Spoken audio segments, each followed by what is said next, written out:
interjerā Lexus ir sevi atklājis pilnīgi no jauna. Japāņu ražotājiem Lexus ilgu laiku nav bijis tāda kārtīga flagmaņa. Daudz crossover, bet neviena tāda liela, viegla automobīļa.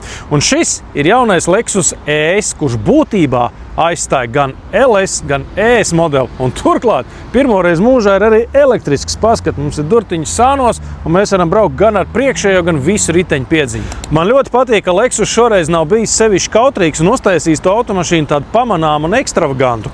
Jaunais ES pat neizskatās pēc tāda klasiska sedana, vairāk pēc liftback, lai gan bagāžnieka vāks atverās atsevišķi no stikla. 343 zirgi un 77 kWh baterija nav nekāds kosmos, bet pats galvenais, ka jaunais Lexus ES reprezentē to, ko mēs gadiem neesam redzējuši mūsu ielās, proti reālu Japāņu luksus.